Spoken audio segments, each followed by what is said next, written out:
All right, hello everyone, and peace of Christ to all of you. I decided to go earlier so people who they are living in Far East they can join us. Uh, our topic today is, do Allah need us? You know, the Muslims, because they are disconnected with their cult, they have a very funny questions, and their questions is always like accompany with the funny answers.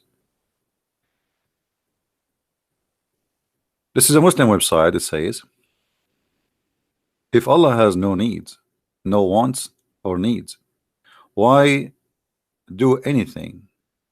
Why do anything? I'm not sure what he meant. Maybe he's saying why we need to do anything for him.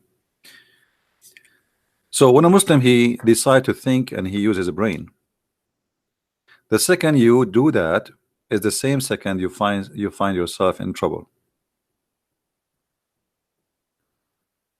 Please invite your friends and tell everyone that we are live on air. Actually, I did not tell people on Instagram that we are live.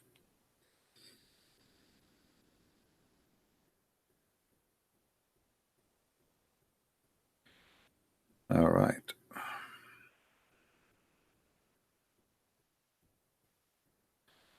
Let us tell them. All right, everyone. Peace of Christ to all of you. We are live on air. If you'd like to join us, does Allah has needs? The answer is yes. If you'd like to join us, please feel free to come and invite your friends and join the community. Thank you. All right, we post that in Instagram so people will know we are here.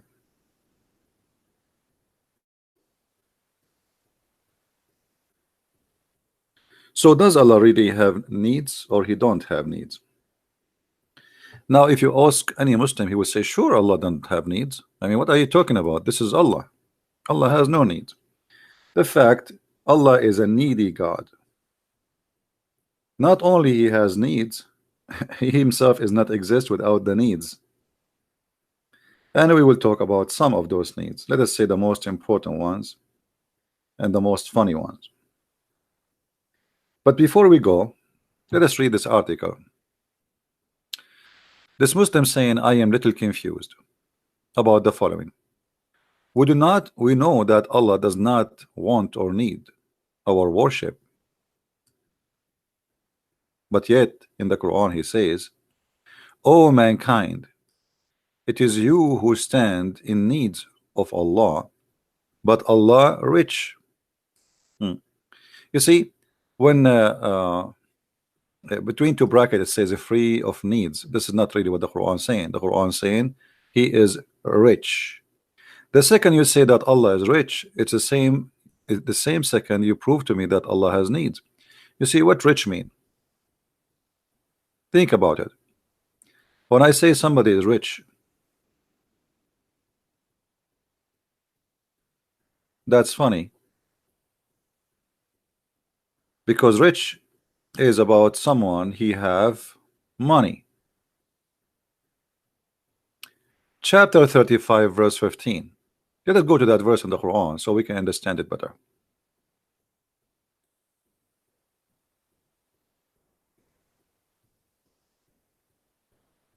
All right, verse number 15.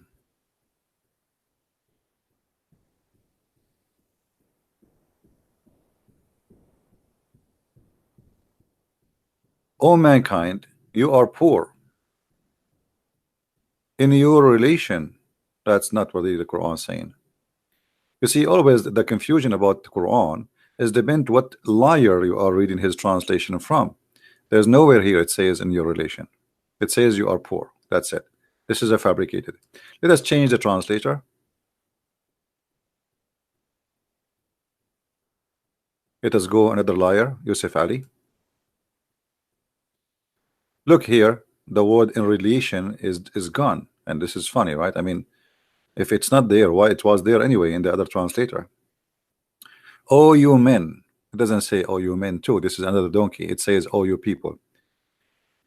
It is ye that have need of Allah, but Allah is the one free of all wants, worthy of all praise. This is a false translation too. It doesn't say "O you men," it says "O people," and it doesn't say "It is ye that have needs." It says you are the one uh, who is poor. I mean, I don't know how I can find any accurate translation for this stupid Quran. Not a single Muslim he can come with honest translation. I mean, what are you doing? I mean, are you using Google translation or something? Look at this guy.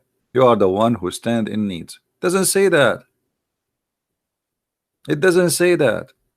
But anyway, look at this guy. He says it is he all sufficient. It doesn't say that. It says he is the rich and he is the one who is, you know, we thanks.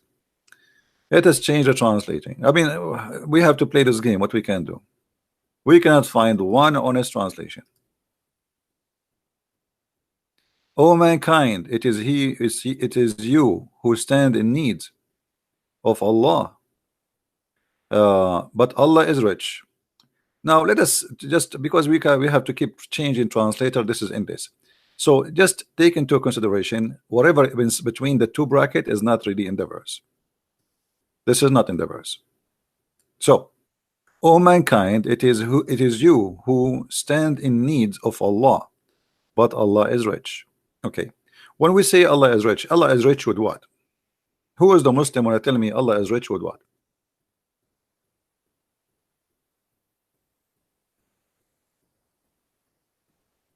Anyone knows? Allah is rich with what? When I say I am rich,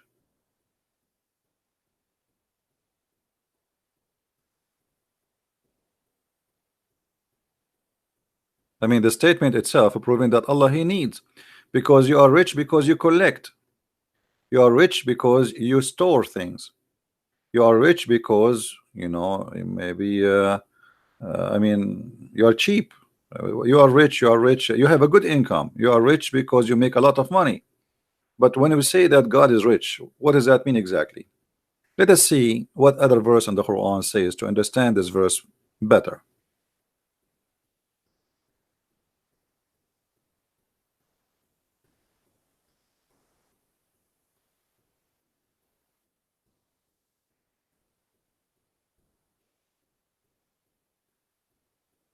Chapter 5 verse number 64. The Jews, they made fun of Allah, saying he have nothing to spend. He have nothing to spend and he can do nothing. Look how Muhammad he answered them. The Jews say Allah hands is fettered. Their hands are fettered and they are accursed for saying nay. I mean, hold on. So somebody saying, look at this God. This God, he's saying, okay, the Jews, they say my hand is holding, they cannot spend, they cannot provide anything. I'm no one. It is their hand who is not spending. What is that?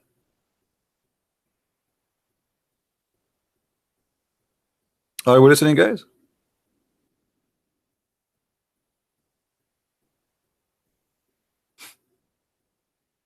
Change the translator just for you know, for fun.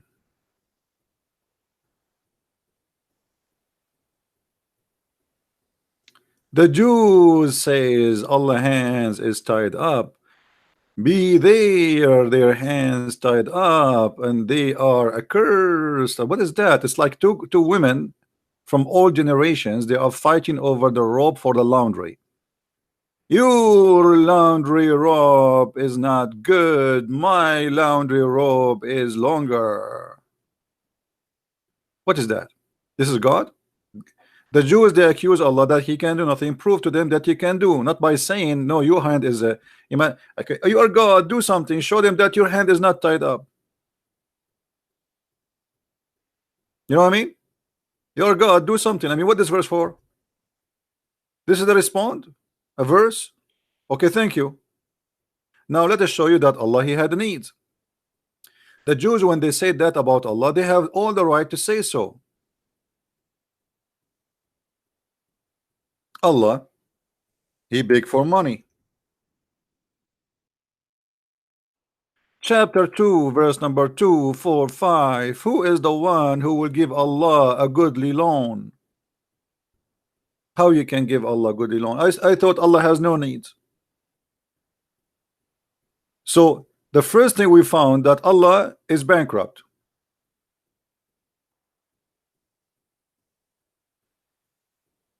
Allah is what? Is bankrupt. Who wanna give a Christian prince a good loan? Well, a Christian prince is a human. Allah is God. Why God he need a loan? And what the loan we are talking about is money. And if you give me a good loan, I will give you increase your credit. Well, nice to meet you, Mr. Loan. Let us see different verse. Chapter 57, verse number 11. Allah is really depressed. He's asking for money. Who is he that he will lend into Allah a goodly loan? Please, please, please, that he may double it for him, and his may be rich reward. Well, you Muslims, you give us headache that Allah has no needs, and your Allah is the beggar in the street asking for a loan. Who wanna give us a loan? If you remember Mimi Hijab, when he had a debate with David Wood, less than 2 hours after the debate, he made a video saying, "Who wanna give Allah a goodly loan?" He was begging people so to send donation. He said to himself, "Oh, the Muslim now they are happy. They thought the Muslims they have a victory. So now it's time to ask for money, to beg for money." And he read a verse from the Quran. Actually, he read that verse, the first one we showed you, chapter 2, verse number 45, 245. Actually, if you hear the verse, he was reciting the verse with his voice, you will die laughing about how the Quran sound like with the voice of Mimi Hijab. Now, here, let us go to different verse. Chapter 57, verse number 18. I mean, the same chapter is full of verses. He keep asking for loan. Lo, those who give alms and those women who lend to Allah. So the alms you give is not for the people, it's for Allah. How is that? Let us see. In chapter 64, verse number 17, things get to more dramatic. And Allah he grant you forgiveness if you give him money. Read with me carefully. This is chapter 64, verse number 17. If ye lend to Allah a goodly loan, he will double your reward and he will forgive you.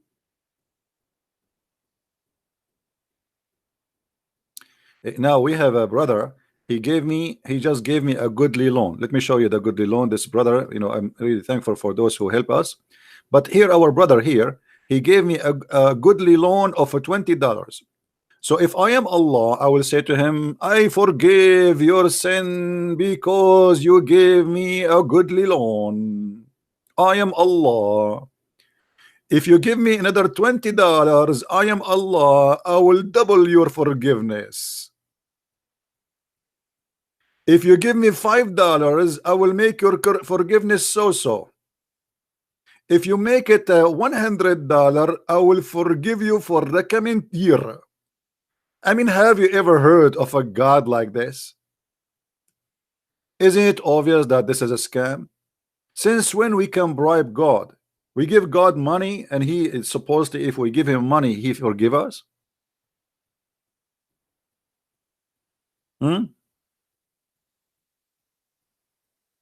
What is that?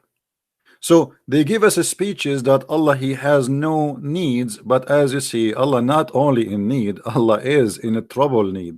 This guy, he is suffering from badly bankruptcy mentality. He think he is homeless. Now here you need to ask yourself, the money is going to go to who? It's going to go to the pocket of Muhammad. But Muhammad, he claimed that he is not the one. I mean, this is for Allah. Come on, you're not giving it to me, you're giving it to Allah. I mean, I'm just a pocket of Allah. So one of the needs proven in the Quran that Allah have needs is money. And yes, the Jews did not lie when they say that the hands of Allah are tied up. They are tied up in many ways. So number one, Allah has no money to the point he beg for money. Number two, Allah has no miracles, which means he have no ability. I will give you an example.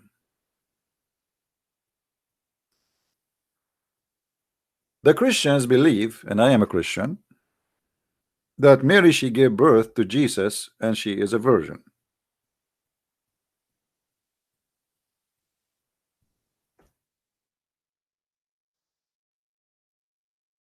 The God of Islam, he said, how he can have a son if you don't have a girlfriend? How he can have a son if you don't have a girlfriend? Chapter 6, verse number 101. The originator of the heaven and the earth, how can he have a child when he has no girlfriend? That verse actually fit perfectly with me.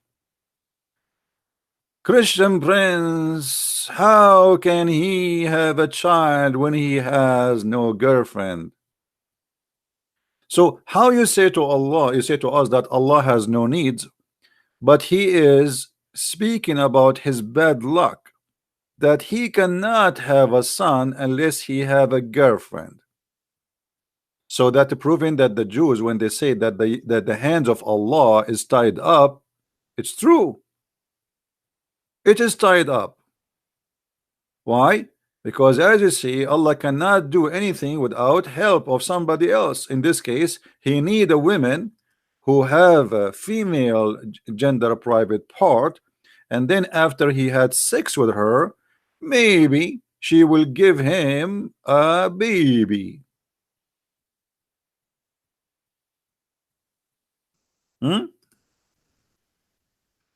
Are we following, Abdul?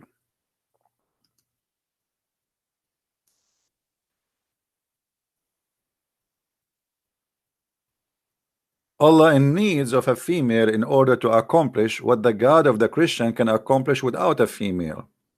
You see, here you notice this is a God speaking, but look like he is a normal man, and that is Muhammad, the fabricator. For God is almighty, he do not need a female to have what he want to have. He do not need anyone to accomplish anything. So how you say to us that Allah is all rich and he do not need anything, but we find that his richness is stupid and it's a lie. He beg for money all over the Quran, and then he cannot have a son without having a girlfriend. What else? The God of Islam, he cannot punish us.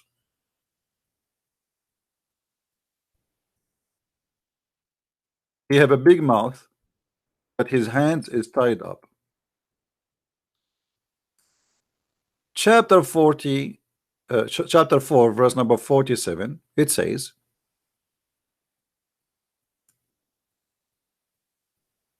"O Christians and Jews, believe in one we send to thee," which means to you, "before we destroy and erase your faces." The translation is not accurate, really. It says here, "Before we erase your faces, and we will make her upside down," which means your nose will go inside your head, your eyes will be gone, and your mouth will be tied up by stitches, like the same as you see in a horror movie. "And or we curse them the same as we curse those who they are broken the Saturday." Now here, some people they might say, "Oh, this doesn't say that. I mean, this is your Christian Prince interpretation." So let us see one of the biggest Abdul interpretation. Abdul knew better. You know that. Who knows better than the Abdul? Nobody. They are my favorite. Chapter 4, verse number Okay. Read carefully with me, Abdul. Your God, Allah, is badly in he is we should send him to the body shop. I think he have an accident. Look at this, because this is a statement said by somebody. Obviously he have a bad accident and he lost his mind. Oh, you have given the scriptures, which mean the Christian and the Jews, believe in what we have revealed, the Quran, confirming that what is with you. How the Muslim they say to us that the Bible is corrupt, and the Bible, the verse here says confirming what is with you. Let it go, let it go. Of the Torah, what Torah? It says the people of the book. It's mean Christian and Jews, not only Jews. Uh, we obliterate faces, erasing the eyes, the noses, and the eyebrows in them, and turn them inside out, and make them like naps of the neck of a flat plate.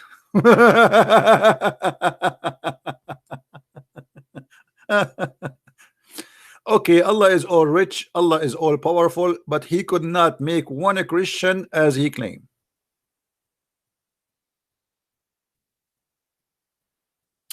Let me help you. What does that mean exactly? I'm very good in art, right? I mean, all of you know already. Many very well-known artists, they used to come and learn from me art, and I am humbly, I teach them for free. I mean, I cannot charge people for that. I believe every citizen have the right to learn how to draw. So let us see. You are a human being. Okay.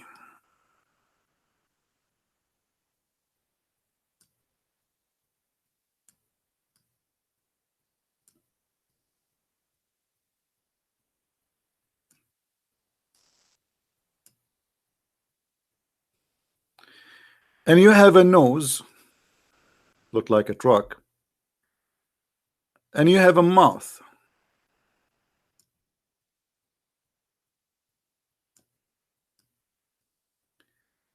and you have ears, and this is your hair, in case you don't like the style of brother Sam Shamoun. Allah, he is going to erase our eyes. Gone. No eyes. Our mouth, gone. No mouth. Our ears,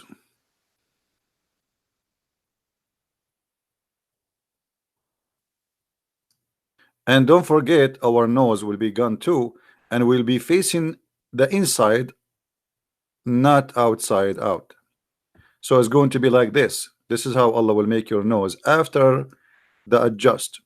Your nose will go like this inside your head. So this is what Allah he threatened to do.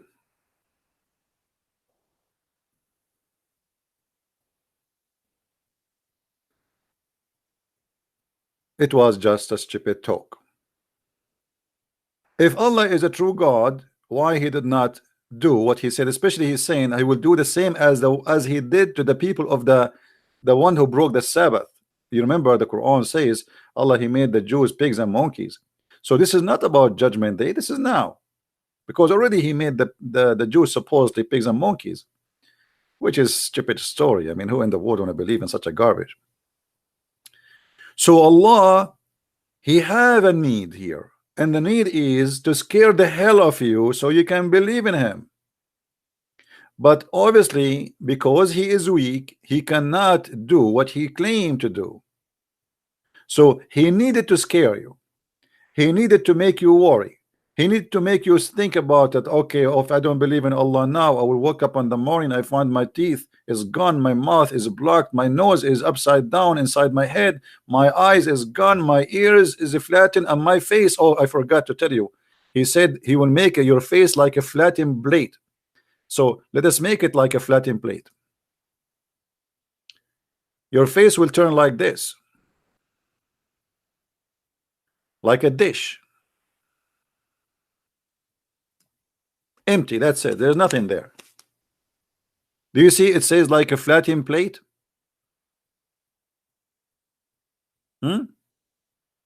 He will make them like naps of the necks, a flat plate.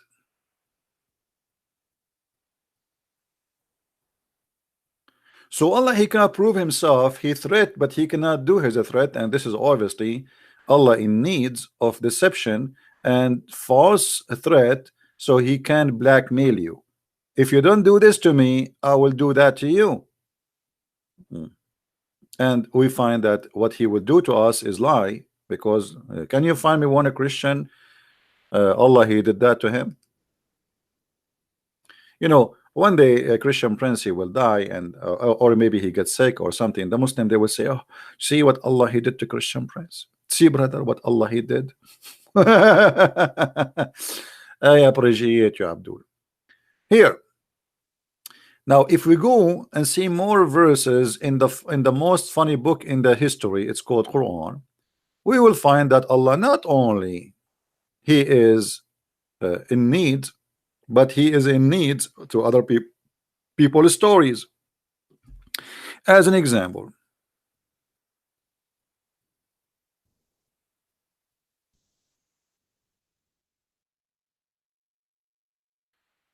chapter 18, verse number 22.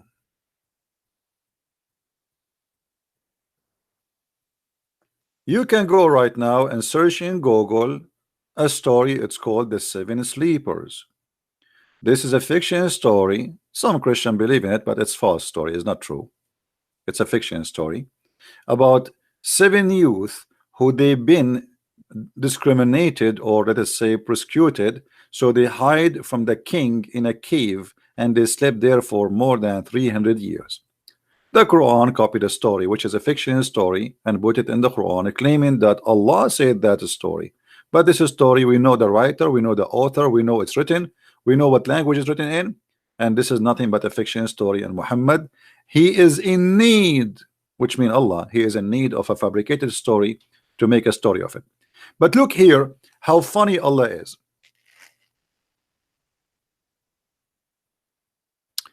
Don't ask me about different things now, guys, until I finish my topic. Some they will say, I mean, look at this logic, guys. I mean, the Quran is the most funny book ever. You see, when you do not know the answer, what do you do? What do you say? Some they say, and some they say, but you never say the answer.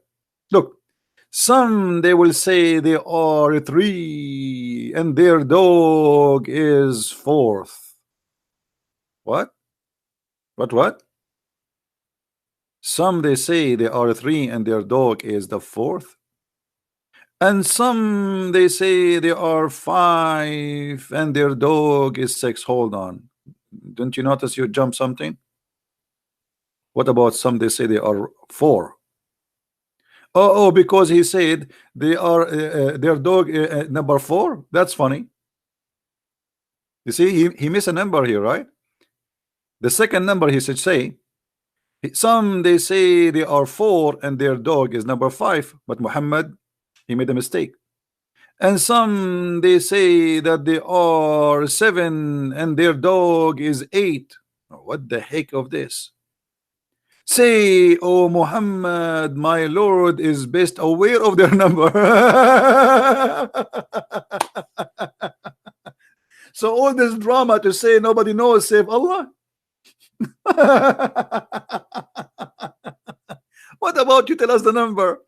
Some they say they are 2 and their dog is number 3.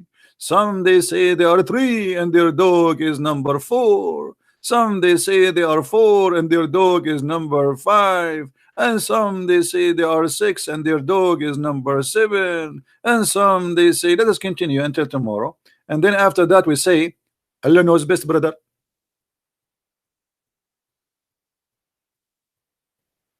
Muhammad is not sure really what is the number exactly, and he had to come with such a stupid statement to say, because they ask him how many they are. How many they are, Muhammad? So what is the answer?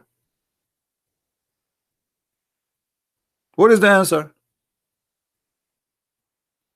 And look, just to make it more stupid, my Lord is the best of their number. None knows the number save a few.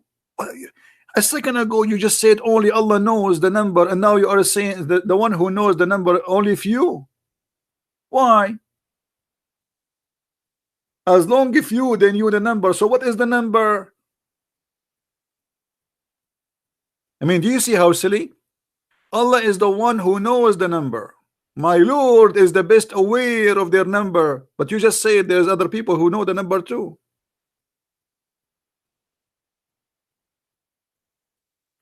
So Allah in needs of his stories, and he need to know the numbers.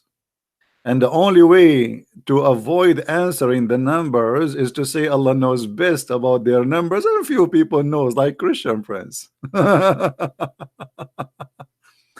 And the same story goes in any, I mean, the same chapter, if you want, you can find tons of verses which is funny and stupid. Like, what if we go and see, just to scroll down a little bit in the Quran, and you will see how funny this book is.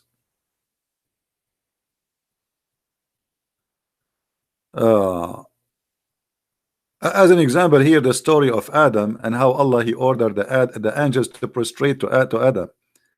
I mean, what a funny story. He copied from those who they are called Sabian. A group of them, they believe in that.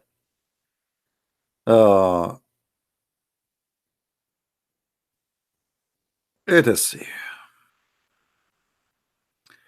As an example, read this story. Prophet Musa's, once he was praying, a guy he came to him and he said to him, if there is anyone know the truth about God more than you? Musa said, no, I'm the best. Allah immediately he gave a call to Musa. He says, Musa, you are wrong. There's a guy, his name is Al-Khudr, which means the green. Anyone knows why his name is the green? Who remember why his name is the green? Anyone remember? Let us see how many of you is studying carefully.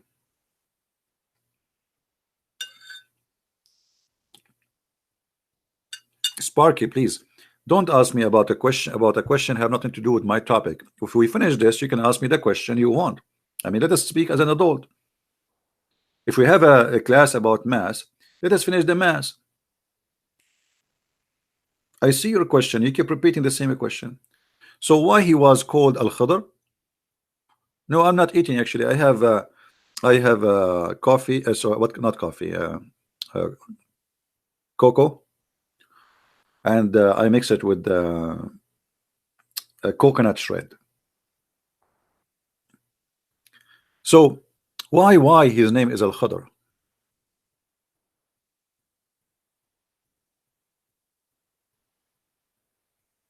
His bomb grows grass. No, if he Al-Khadr, his name is like that because he drank from the fountains of youth. The one you saw in the movie, the Pirate of the Caribbean. It's exactly the same story. There's a fountain of youth, and the Muslim they believe in that.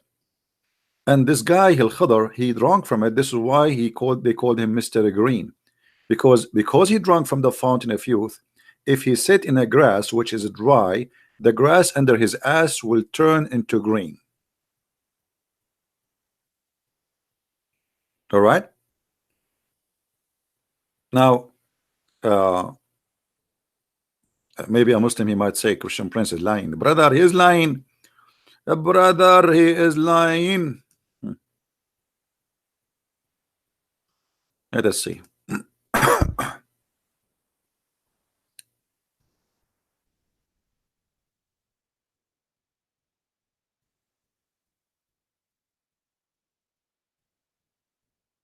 All right.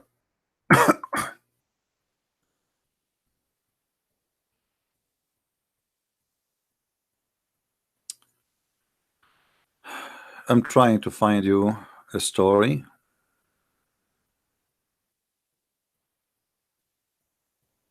Here we go. Who want the reference? This is Sahih al-Bukhari.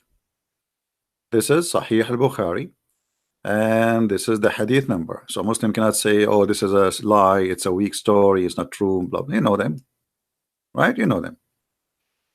So Musa's a guy, he came to him and he asked him about if he is the best one who knows, and Allah told him no, there's a guy, his name is Al-Khadr. And then Allah, he said to him, if you want to learn, go and follow him. Allah said to him, O Moses, you have something of Allah knowledge which Allah has taught you and which I do not know, and I have something of Allah knowledge which Allah had taught me which you do not know. Moses said, but if I follow you, Al-Khadr said, then you, if you follow me, then ask no questions. So this is after Allah, he told him to go and follow the guy and found Al-Khadr. But how he found Al-Khadr, this is the story. You will see here, I'm just trying to make the story shorter. Ibn Abbas said Allah enemy tells a lie. Ubnay ibn Ka'b narrated that Allah messenger said to Moses, etc. Okay. And then he says,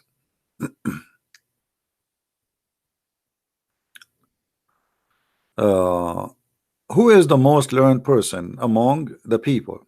Moses replied, I am the most learned.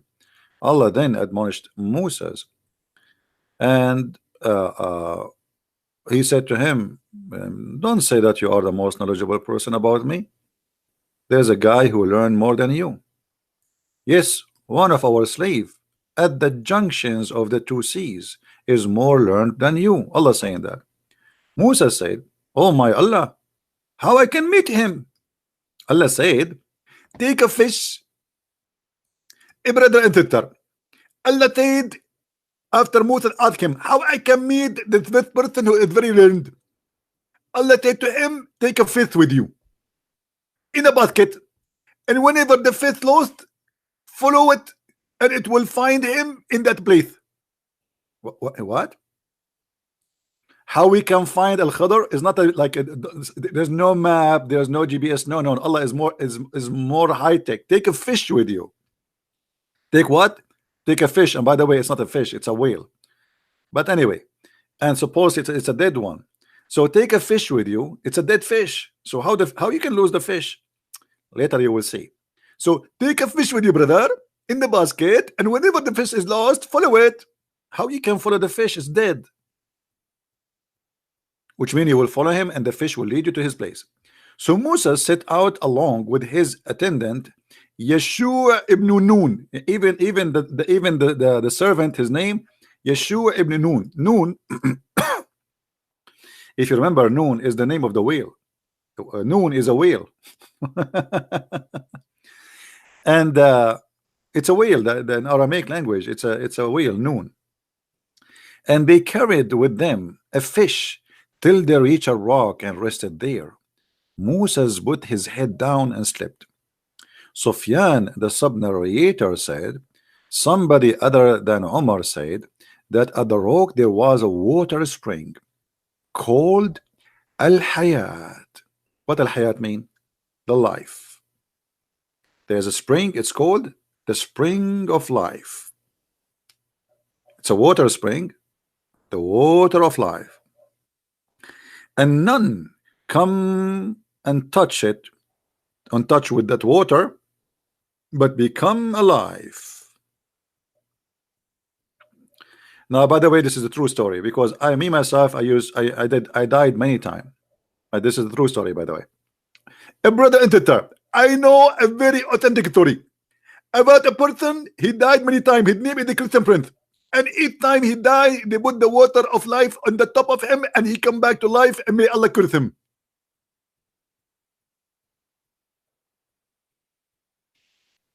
And you are telling me where the fountain of the Caribbean is coming from? So some of the water that spring fell over the fish. Look at Allah trick. I mean, Allah, He can do everything. Allah is not in need. Allah, He cannot make the fish come to life, except He have to use a magical water. It's called the fountain of youth. How you say to me Allah is rich? Who is the one who made this fountain of youth? Is that a witch? Harry Potter? I turn my head up and down.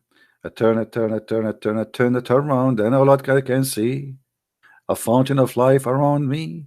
I touched the water, I became a green, and right now my name is Mr. Green. If you don't believe me, I mean, that's amazing, my friend. That's so beautiful. So some of the water fell over the fish, and you can imagine the second the water fell over the fish start like you know, she's coming back to life. She opened her eyes and she looked around her, and bingo, she is alive again. And the fish, she said, I cannot believe it, I cannot believe it. I want to say the shahada, ashhadu an la ilaha illallah wa anna water of life is the one who bring me to life.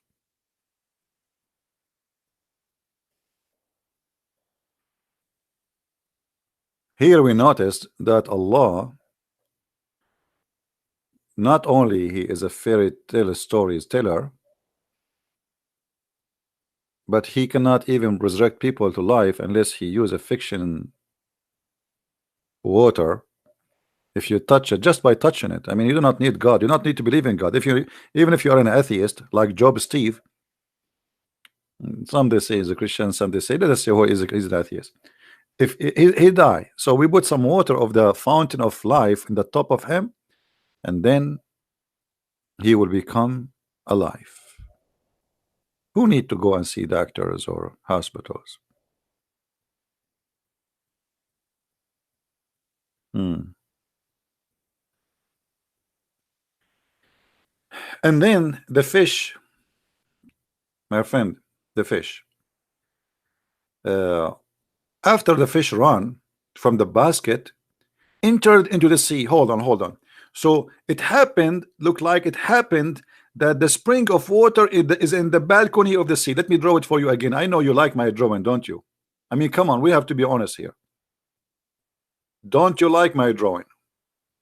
I have no choice but to draw it. So now we have, thank you guys for those who they are making donation. We appreciate your support. So now we have here is the ocean. Let us make the ocean blue. Oh mommy, oh mommy blue, Islam is so blue. Oh mommy.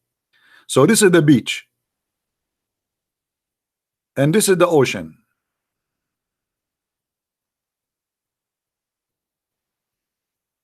The ocean here, brother. This is the ocean. Now the fish, obviously it was laying down. It was an orange fish, by the way. The fish was here in the basket.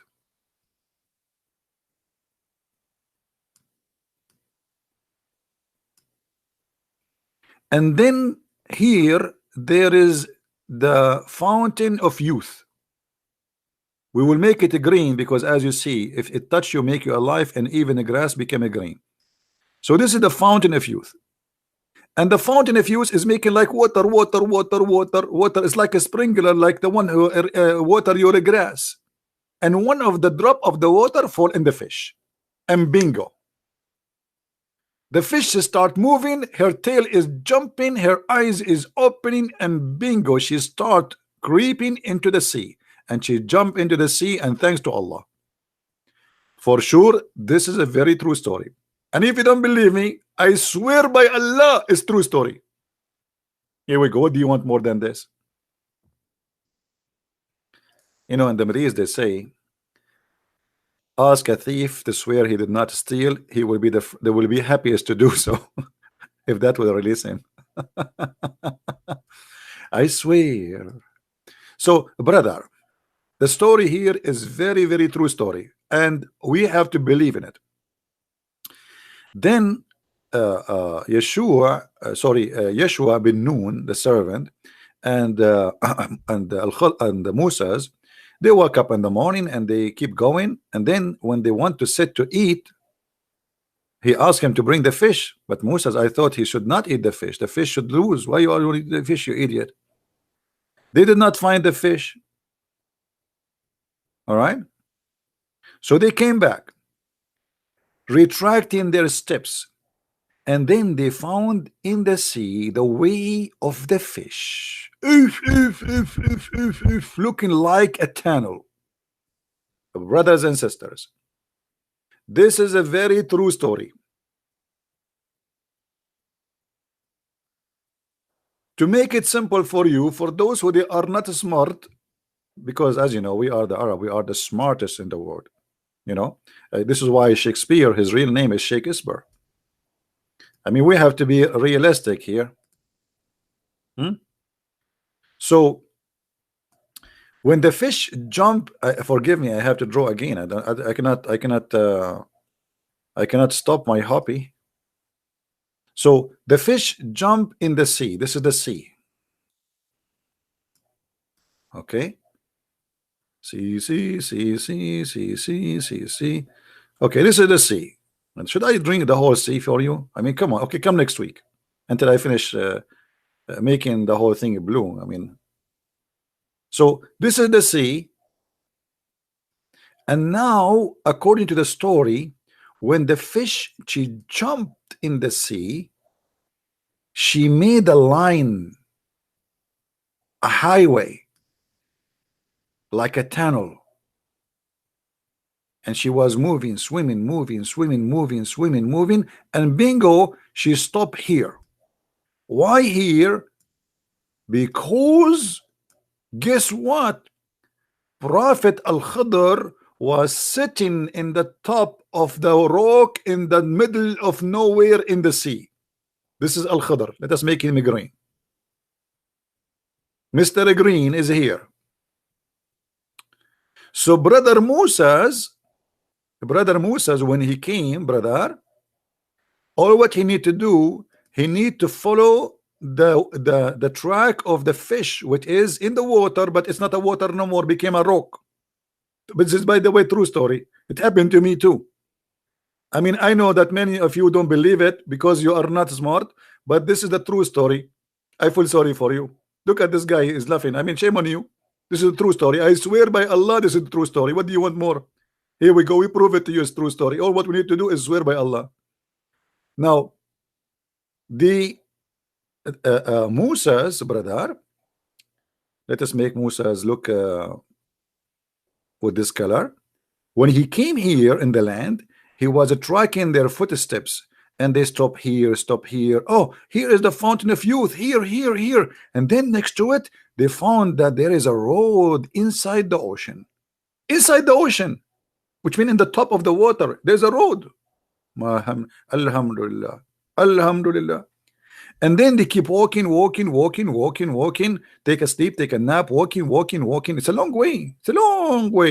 It's like in something in the beach. It's really far away in the ocean. They keep walking, sleep, walking, eating, pooping. You know, now he's doing poo. Okay, now he's trying to fish some fish from the ocean because they are hungry. Now here Moses is texting his girlfriend.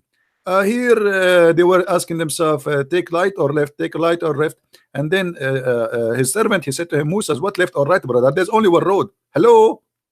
Moses said, you are right. I don't know what to do without you. So he kept going because there is no right or left anyway. So he kept going, and bingo, he arrived and he found where is Al-Khidr.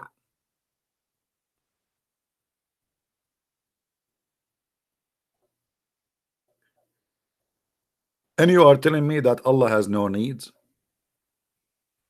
Allah needs in such a stupid story to make himself Allah.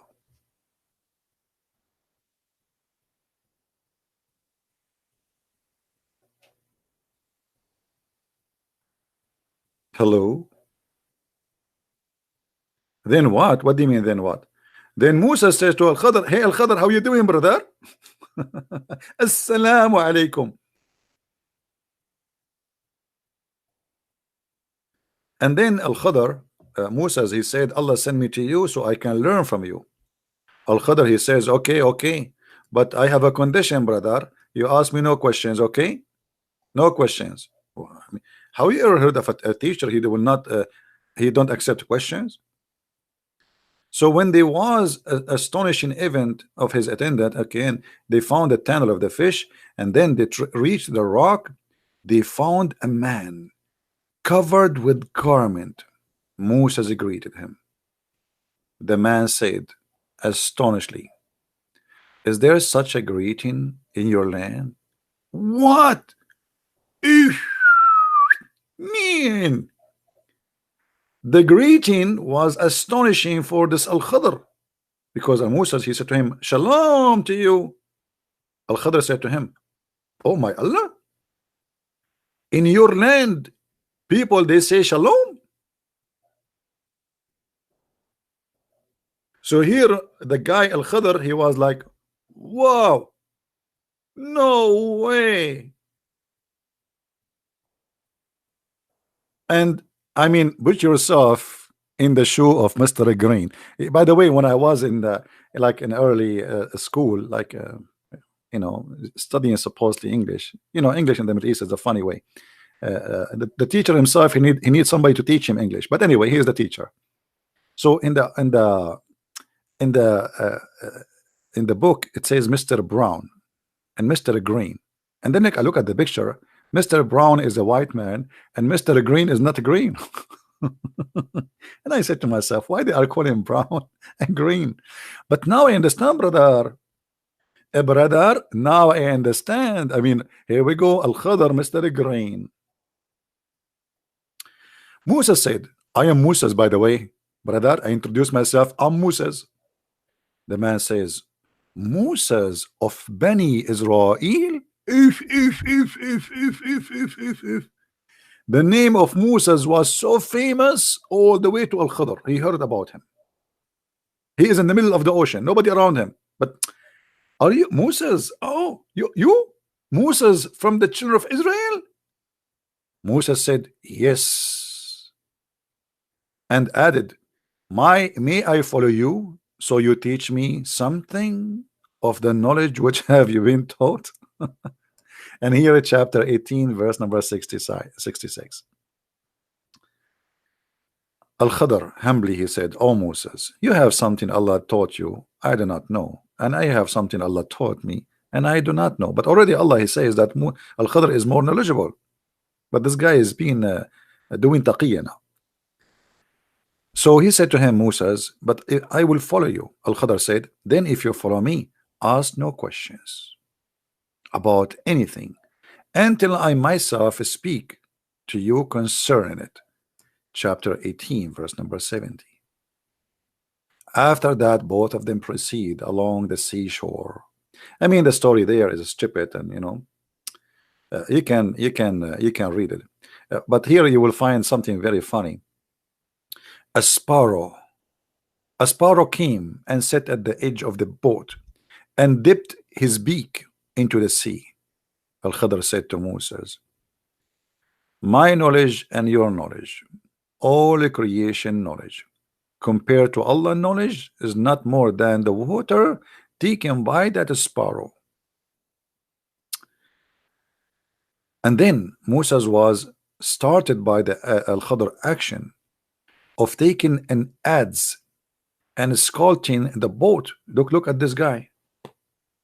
Al-Khadr, he took a boat, and now he took like a sharp knife, or you know, and he started digging a hole in the boat. Moses, he could not believe it. They are going in the boat with people.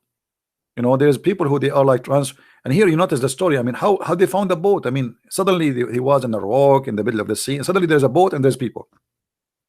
Ask no questions. And then he started digging in the boat. Moses, he could not believe it. What are you doing, man? You are making a hole in the boat. We will drown. Moses, Khadr said to him, I said to you, ask no questions. And later Al-Khadr told him why. Because there is a pirate is going to come and if he see that there's a hole in the boat, he will not take it. But now we will die.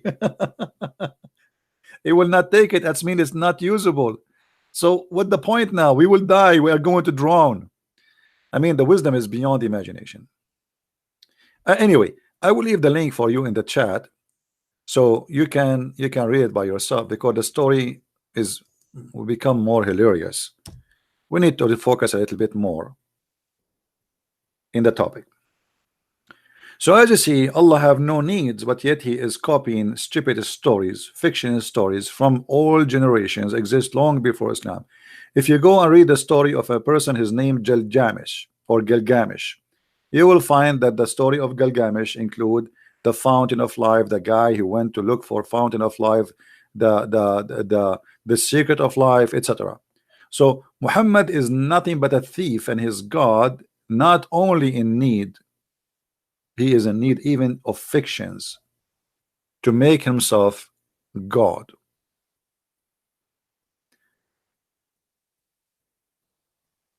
What about the story of Zulqarnain, where the sun set in the murky water?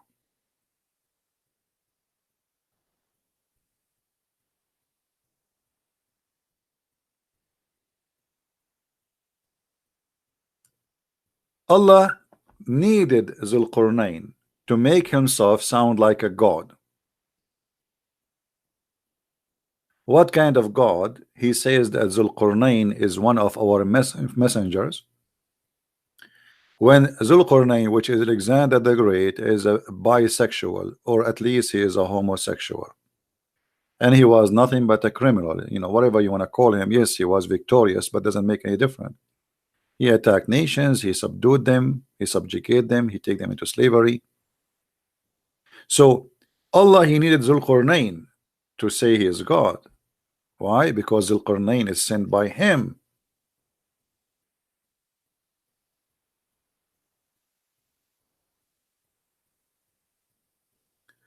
And then we found that Allah, he is in needs to go to school. Allah in the Quran, he says Zulqarnain, he follow a highway, a road, till when he reached the sitting place of the sun. Since when the sun have sitting place? The Muslim, they try to lie to you. They say, oh, this is how Zulqarnain he thought. No, read carefully. Allah is talking. Read carefully. They will ask thee of Zulqarnain, say, I shall recite into you remembrance of him. Who's talking? Allah. Lo, we made a strong in the land and gave him into everything a road. So Allah blessed him, and he followed a road which Allah he gave him till he reached the sitting place of the sun. So Allah is acknowledging now there's a place where the sun set, and then he says, and he found it, the sun sitting in the murky water. The Muslim, they try to lie to you and says this is how it appeared to Zulqarnain. That's easy to get them busted with, because Muhammad, as usual, he cannot keep his mouth shut. So Muhammad, he said, narrated by Abu Dharr, he said, I was sitting behind the messenger of Allah, SAWFMOOOWS, Mercedes-Benz, who was riding a donkey while the sun setting. He asked, do you know where this is set? Guys, close your eyes. Please close your eyes. Imagine you are behind the Prophet of Allah. I'm so glad I am not in the front of him. Behind is more safe and secure. And then the Prophet, he speak to you and he says, do you know where this set? And like, point. And now because you are a fool, you do not know where this set. Huh? Prophet of Allah. I replied, Allah and his apostle knows best. And for sure, this is a very perfect answer, brother, because if you say something else, the Prophet, he will kill you immediately. He said, it's set. Hear the wisdom now. Please be quiet. I mean, come on, show respect to the wisdom. The wisdom is coming from heaven. This is a heavenly wisdom. It's set in a spring of warm water. And you know, all my life I ask myself a question: do the sun take a shower with cold water or hot water? And unbelievable. The Prophet, brother, he taught us right now that the sun sit in a warm water, which means she like to take a bath in a hot water, and that is priceless.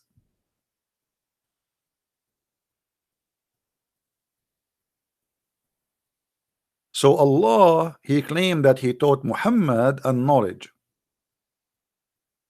proving his story in the Quran in chapter 18 about Zulqarnain.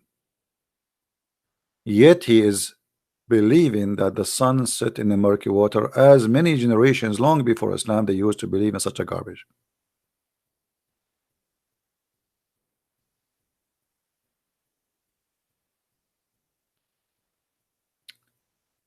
Let us move on so we can warp this subject up.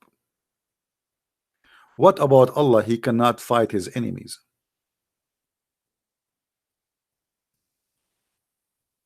Allah cannot kill anyone.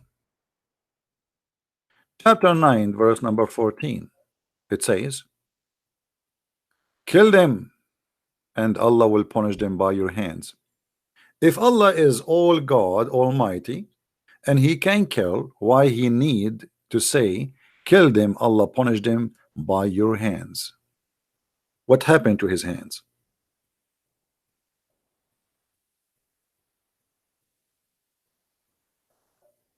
Allah, he need your hands to kill me as a Christian.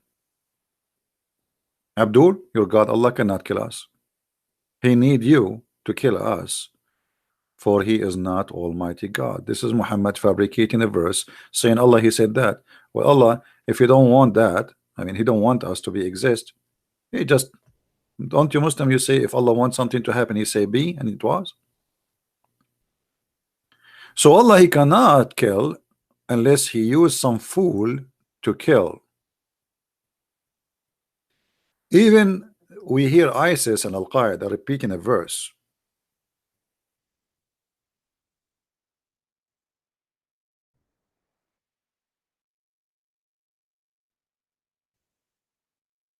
Chapter 18, verse number 17. It is not you who slew them, it was Allah. So Allah, because he is in this ability, yet he claimed it is him who killed them. It is not you who throw the arrow, it was Allah.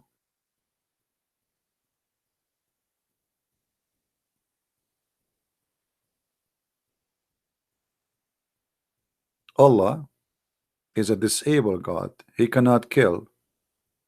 It is not you who throw the arrow, it's Allah who throw the arrow. But all of us, we knew that this is garbage. It is you who go and die to fight for the sake of the stupid God, and then to comfort you that you are not a criminal, he says it's not you who killed them, it's me. So Allah, he is in need for Abduls to do jihad for him. He cannot do it. What else Allah he needs? I'm just trying to you know, show you some of the needs of Allah. What about Allah? He need Muhammad. The Muslims always they say we worship Allah, not Muhammad. But as you see, Allah himself, he worship Muhammad. Hadith, and this is sunnah.com. Let me post the link for you, for those who like to have reference. If not for you, O Muhammad, I would not have created the creation. What does that mean?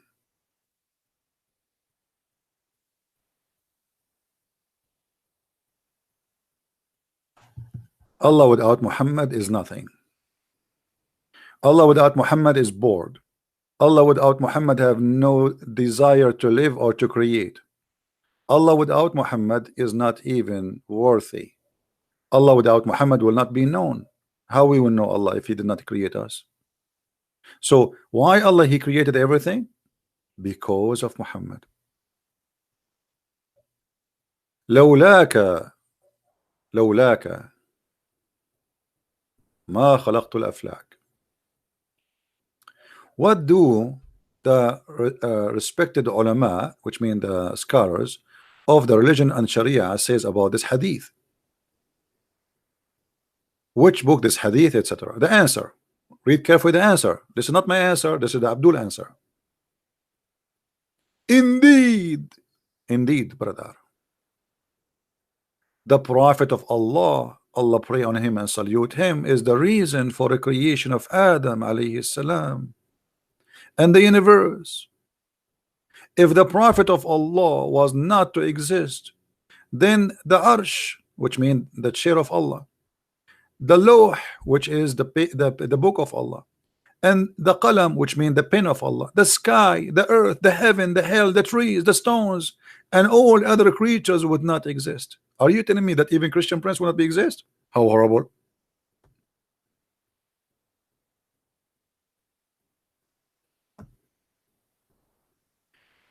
Nothing will be exist if it is not Allah.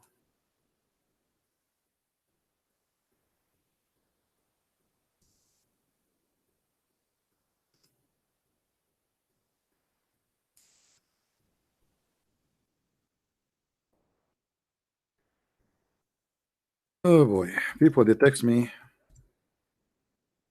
in the middle of nowhere. Don't text me in Skype if you are watching YouTube, my friend. Let me go off out of Skype. It's annoying.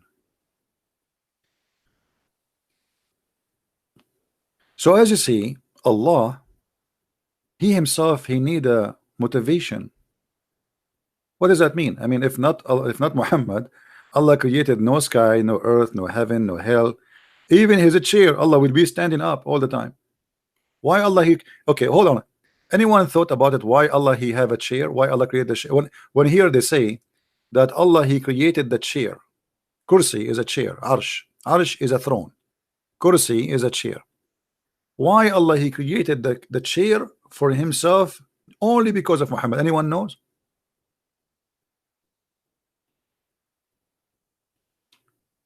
Anyone knows? Why Allah he created his chair just because of Muhammad? Any Muslim have an answer? Because Muhammad, Allah he need to write the name of Muhammad somewhere, brother. So Allah,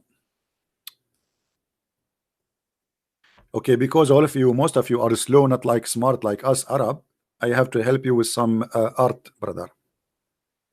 Forgive me. I mean, what I can say.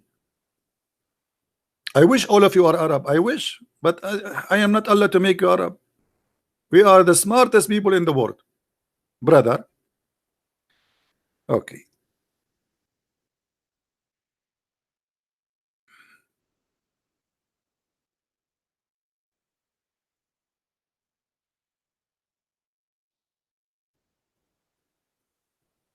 We are trying to find you something.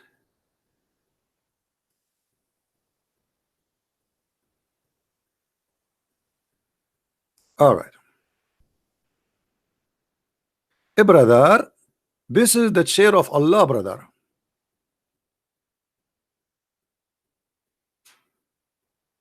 And I don't know if you like it or not. I mean, who care if you like it or not? This is how it is. You like it, you don't like it, you know, make a complaint. And look, there is a flowers there. Allah, because he cannot live without the Prophet Muhammad, his name to be exist all over, he created this chair for him. For Allah, yes, but he needed to see the name of Muhammad all over. So he got a pen and he start writing there.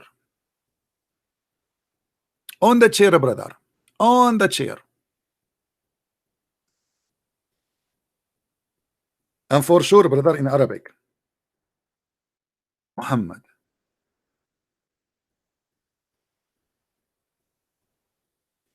Muhammad.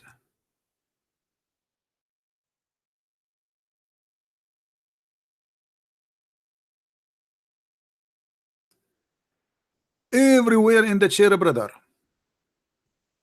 Muhammad.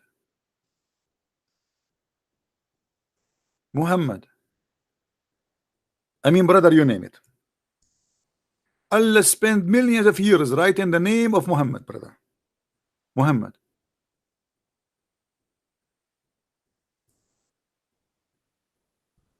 And yet the Muslim, they say to us, we don't worship Muhammad. Obviously, Allah, your God himself, you worship Muhammad. There's no Allah. It's a fabricated name. The whole point is Muhammad. Allah have no authority. He have no throne. The throne, the reason he have a throne because of Muhammad. Allah, please don't sit, because if you sit now, you are sitting over Muhammad, and Muhammad will kill you. Have you ever heard of a stupid cult more than this? And the funny, the Muslim, they say to the Christians, you Christians worship a man. No, we don't worship a man. We worship God who came to us as a man. But you Muslims, you worship a man who is sexually maniac, mentally idiot, stupid in knowledge, mad in behavior, and even his sex has no proof of it, to the point the hadith says that the prophet, he used to imagine himself having sex, but in fact he never did. Oh boy, I would not like that to happen to me.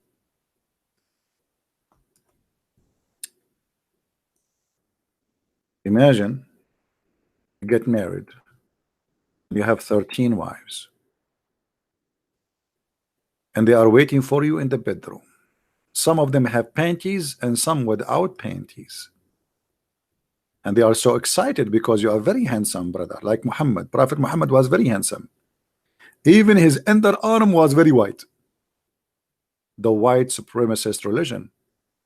The prophet continued for such a period of time, imagining that he had bang with his wife, but in fact he was not doing that. So what he was doing, Abdul? He was imagining what then? I mean, what happened? I mean, I understand he have no witnesses when he went to the heaven. He have no witnesses when he went to Jerusalem. He have no witnesses for anything. But even sex, there's no witnesses. I never heard of such a thing. I mean, sex with the wife, at least there was a wife there having a witness. Even that, it turned to be false.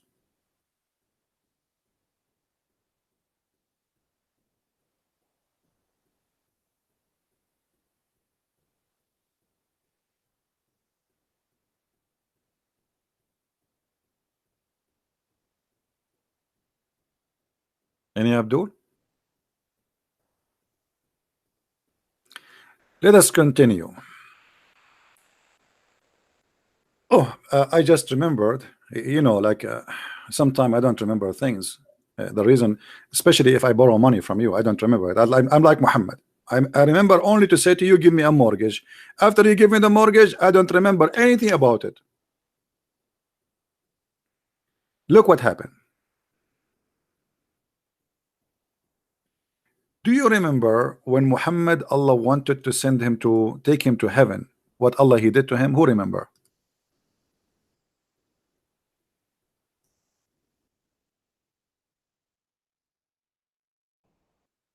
Anyone remember?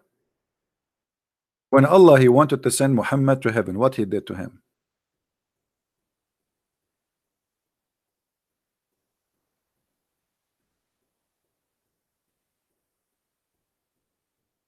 Allah he need to make a plastic surgery for the breast and the chest of Muhammad. He sent 3 angels, brother. One of them is Jibreel. And then they came to Muhammad and they lay him next beside the well of Zamzam. Zam. It sounds like Chinese sometime. From among them, Jibreel took a charge of him. Jibreel cut out open the part of the body of his body between his throat and the middle of his chest. In different hadith it says all the way to his testicles. And he, brother, took all the material in his chest. the abode and he washed it with Zamzam water. Hold on, hold on. Allah want to take Muhammad to heaven. Allah do not need anything. Why Allah need to make a surgery for his prophet in order to take him to heaven?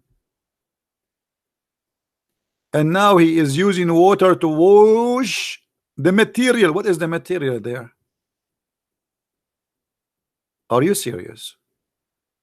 Allah, he used water to wash the material in the chest of the prophet? Are you sure?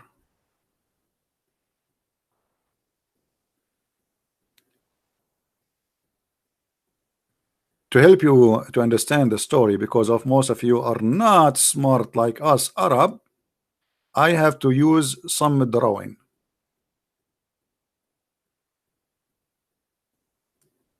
Jibril brother, he come and he have a very big knife with him like ISIS.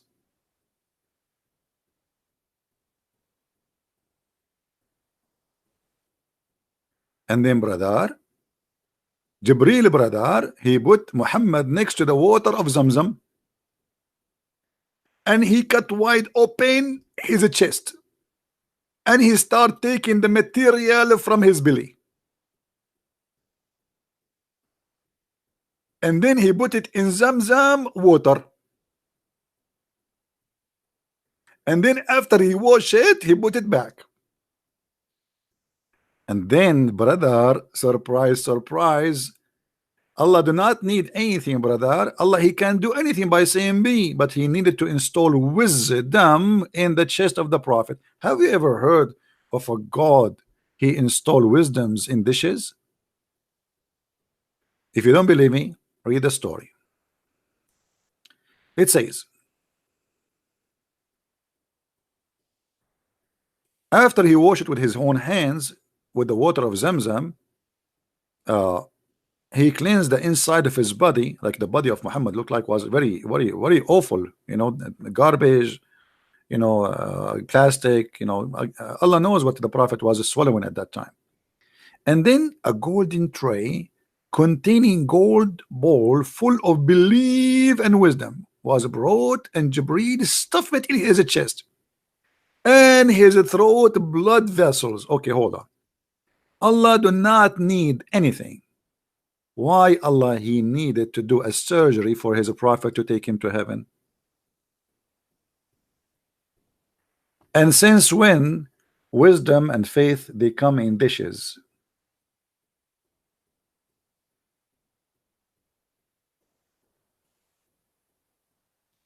So my friend, when the Muslim they say that Allah is rich, Allah have no needs, we find the stories of the Quran and the Hadith confirming that Allah is really a fiction, stupid God, cannot be exist, and you have to be truly a stupid naive to believe in such a story.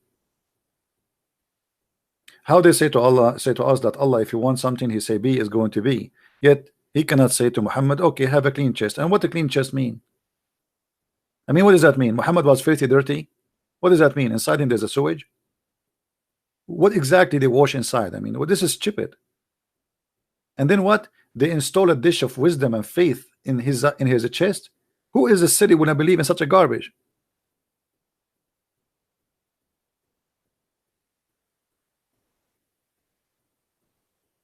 Do you know Mr. Sayyid Ahmed Hassan? My friend, his name is like a train. I know Muhammad only. The rest they don't count for me. Who need any of those if we have Muhammad? So as you see, Allah in needs to fiction stories, Allah in needs to fountain of youth, Allah in need to wash dishes, Allah in need to install wisdom, Allah in need of people to worship him. Why Allah he created mankind after all those fiction stupid stories? Muhammad he said in the Quran, وَمَا خَلَقْتُ النَّاسِ إِلَّا الْإِنسَ وَالْجِنَّ إِلَّا لِيَعْبُدُونَ. What does that mean?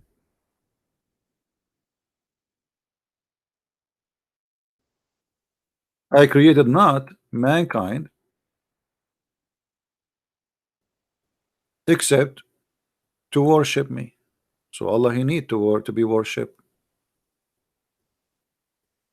That's the only reason. Allah, He needed, He's lonely. He created people just for a purpose, to satisfy His needs. I created the jinn and mankind only that they might worship me. If you go in the hadith, that will be explained better by this hadith. The Messenger of Allah said, by the one whose hand in my soul, which means he swear by Allah, were you not to commit sin, Allah would replace you with people who would commit sin and then seek forgiveness from Allah and would forgive them. So if you don't commit sin, Allah will destroy you. Why Allah He don't like you not to commit sin? What's wrong with Allah if you are a good person? Because the purpose of you is to worship Him and beg for His forgiveness. Please, Allah, forgive me. So this is in total consistent with the verse in the Quran where it says Allah He created mankind and genie, chapter 51 verse number 56, only to worship me. It's just for His benefit, not for your benefit. What is the benefit? Allah He need a benefit from you to be worshipped, to beg for forgiveness. And this is why if you don't beg for forgiveness because you did not commit sin, if you do not commit sin, you don't beg for forgiveness. And then Allah, what He would do for you, there's no need for you. So begging for forgiveness is the way Allah He wants you to be. He have a need. He like to hear people saying, please, please, please, we need you. That is a mental illness. He's not creating you because He like you, not because He's good to you, not because He's a nice God, but because He needed your worship and begging.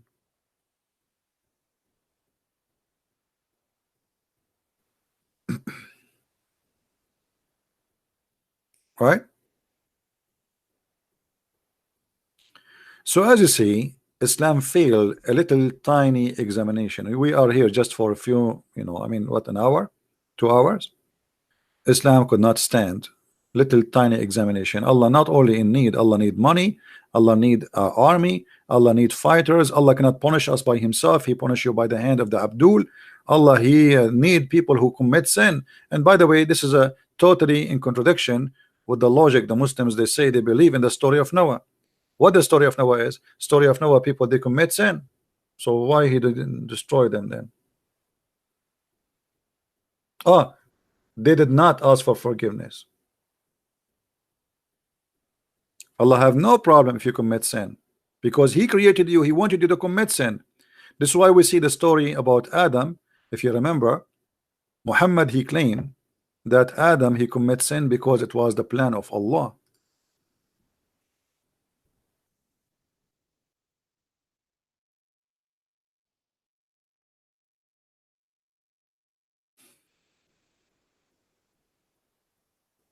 Do you see it?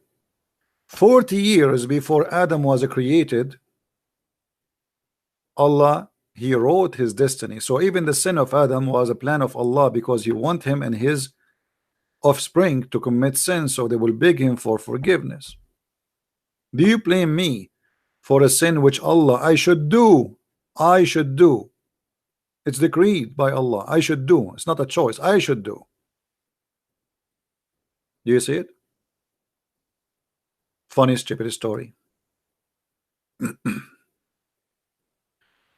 So my friend, I want to say thank you for all those who joined us today. Thank you for those who support us with donation. Thank you for those who download the video, share it around. And for those who speak Spanish, soon, very soon, and maybe in 72 hours from now, my first translated book into Spanish will be out on Amazon. So if you are a person who speaks Spanish, please tell your friends about the book. And this is the cover as you see on the screen. And those who speak French, please help us to tell the people about the French book, because most of the people who listen to me are English speaking people. So very few they knew about the French book. If you speak French, please tell your friends. And for sure we have our books in German, which has become very well known in Germany, and we have in Swedish, we have in Dutch, and God is willing, we will have in all languages of the world. So what we share with you here is little of a lot, and if you like to learn more, we have the books to give you a reference to be handies. Now remember, the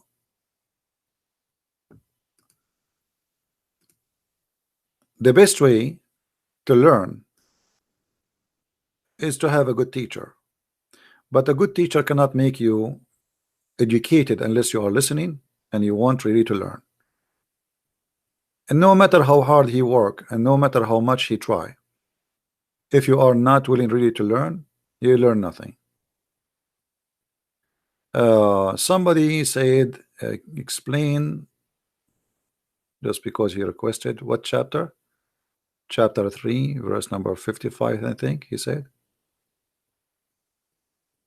What chapter, guys, he was asking? 33, sorry, 3, and he said 55. Just to answer this gentleman, إذ قال الله يا عيسى إني متوفيك ورافعك إلي ومطهرك من الذين كفروا وجاعل الذين اتبعوك فوق الذين كفروا إلى يوم القيامة ثم إلي مرجعكم. Here the verse proving to us again the stupidity of the one who made the Quran, because you will notice two things. First of all, the translation is false, because it says, "Oh Jesus, not I am gathering you, I am causing your death, you will die, and then I will take you to heaven." The Muslim translation, they lie, they say, "I'm gathering you." Why? What do you mean gathering you? He was a parts, he was pieces. What gathering you? False translation. And then it says, "And I am cleaning thee of those who disbelieve, and I am setting those who follow thee above those who disbelieve until the day of resurrection." And here, that is a big contradiction for the Quran, because that's mean those who follow Jesus, they never been corrupted, and this is a promise made to Jesus in the time of Jesus. So how those who follow Jesus, they will be victorious until the day of resurrection, yet the Muslim, they say Paul is the one who corrupt the Bible, which means from the beginning the Bible is corrupted. So where is the true followers of Jesus? Where is the true followers of Jesus who will be exist till the day of resurrection? If you say to me the Muslim, that will be funny, because Muhammad came 600 years after Jesus.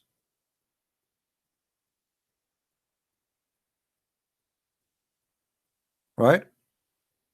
A Muslim saying I'm a big liar. Okay, well, you can say that as you wish, but you cannot prove me to be a liar.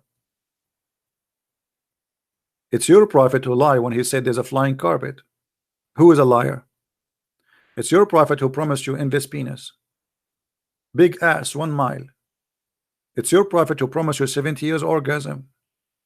All of this is not a lie for you and me reading your verse in the Quran. Make me a liar? That's funny. You don't dare to call me. He's a potato. Oh, there's no screen. Sorry, guys. There's no screen. Forgive me. There's no screen. All right. Yeah. As you see here in the screen, let's read it again. It says, and remember when Allah said, "Oh Jesus, I am gathering thee." It doesn't say that in Arabic. It says inni mutawaffika, which means causing your death. Warafi'uka ilay, and then I will take you up to me. This is a false translation. And then here it says, and cleansing thee from those who disbelieve, and I am setting those who follow thee above those who disbelieve until the day of resurrection. That's mean the true Christians will be always victorious, and there's no false Christianity will be exist. And that is a contradiction for all what the Muslims they say to us, proving from their book that we are the victorious since the time of Jesus until the day of resurrection. So where is the Christians who follow Jesus? If you say those are the Muslims, that's can't be true, because this is about Allah promising Jesus in the time of Jesus. The Muslims are not following Jesus. They don't have a book. It's called the Book of Jesus to follow Jesus. They are following a guy. His name is Muhammad. Believing in Jesus does not make you follow Jesus. Secondly, is speaking about from the time of Jesus until the day of resurrection, which means including the period of 600 years before Muhammad show up. So why they lie and they say Paul corrupted Christianity?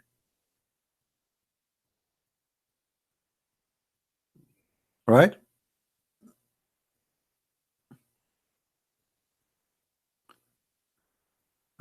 Someone saying we must forgive, we must love. Yes, my friend, we forgive and we love, but we don't love hate, and we don't love the devil, and we don't love Antichrist, and we don't love those who, you know, let us say, there are certain names we cannot love them. Can you love Muhammad, who deceived millions of people, billions of people? Can you love the devil? Can you forgive the devil? So let us not to take Christianity quotation out of its meaning. Loving your enemy does not mean having sex with the enemy. It's mean you tell him the truth.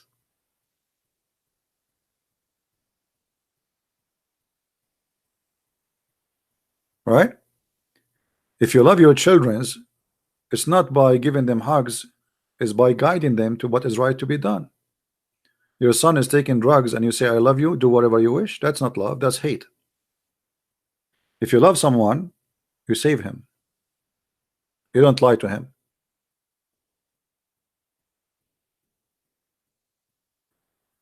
Say pray. What? Hold on. But Allah says SAWT, pray Jesus according to Shamun. I don't know what they mean. My friend from Indonesia, I do not know what they mean.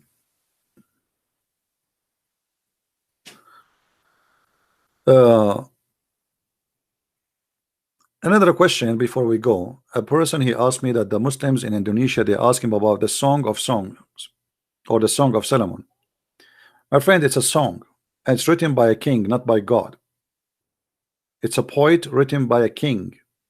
This is number one. Number two, it's not about women. It's about a city. Number three, Muslims, they used to make fun of the Song of Songs for years and years. And then suddenly there's a guy, his name is Didat. He found that the name of Muhammad in the Song of Songs. And suddenly the Song of Songs became holy. So the Song of Songs was for the Muslims a book of porn. But after one of them claimed that he found the name of Muhammad in the Song of Song, suddenly the Song of Song became holy song. Because they are hypocrite and liars.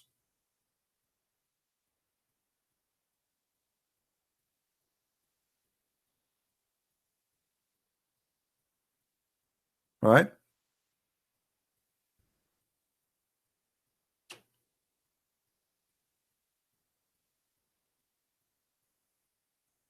Now you do not need to answer this guy who called himself liar. The whole point of him is making you say the name he like you to say.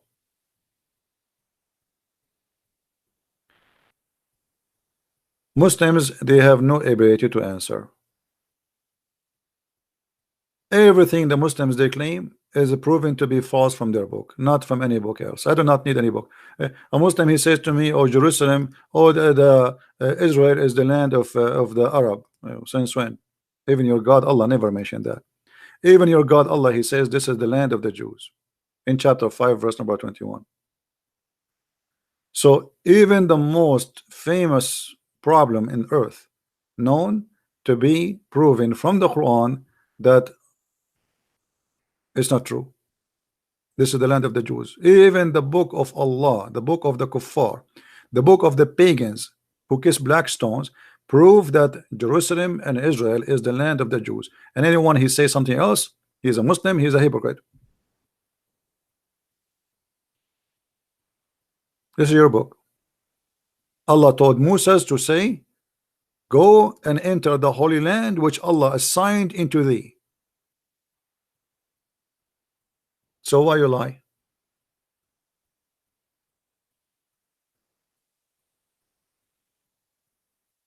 You name it.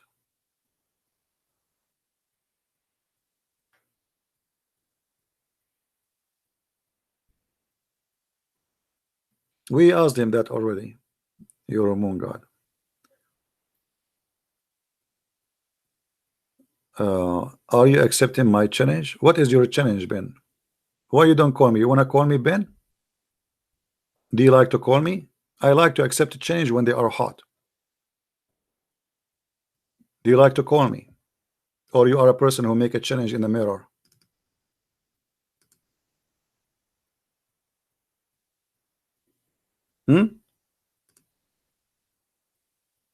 Are you really challenging me? Do you accept my challenge? What's your challenge? Do you want to call me? If you can call me, I will stay just for you. What do you say, guys? Do you think this guy is serious, or he is just a kid? We always accept Muslim challenge. Doesn't matter who they are, how old they are, how small they are. I need a snack for today before I go. So do you dare? Do you dare to give me a snack before I go? My Skype is open.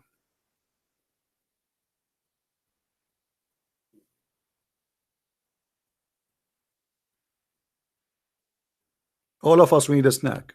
You are our snack for today. Call me. Be a man.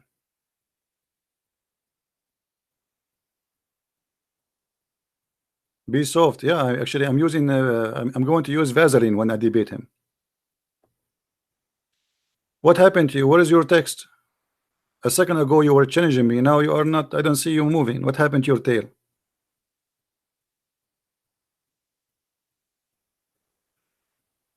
Maybe he said that he was saying to himself, I hope Christian Prince will not notice, so I will go to my girlfriend and see what happened. I told the Christian Prince I challenge you.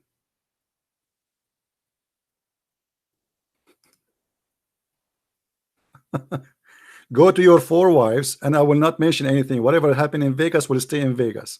Okay, brother, go to your 4 wives and tell them I challenge Christian Prince, and the coward he ran away from me. Who are you? Don't you see your big scholars? They are running away like cats. I don't even dare to challenge myself. I will lose. Once I debated myself in the mirror, I lost. I was so upset I broke the mirror. So what happened? Even your text is not working. What happened to this guy? He's dead now. He's playing dead. Somebody sprinkled the water from the fountain of youth over him. Anyway, guys, I want to say thank you for being here. May the Lord bless you. And until we see you soon again. If I can go again on air today, I will go. If not, I hope by tomorrow, God is willing. And until we see you again, Christ is Lord, Islam is false. And thank you very much for being here. Take care. Bye-bye.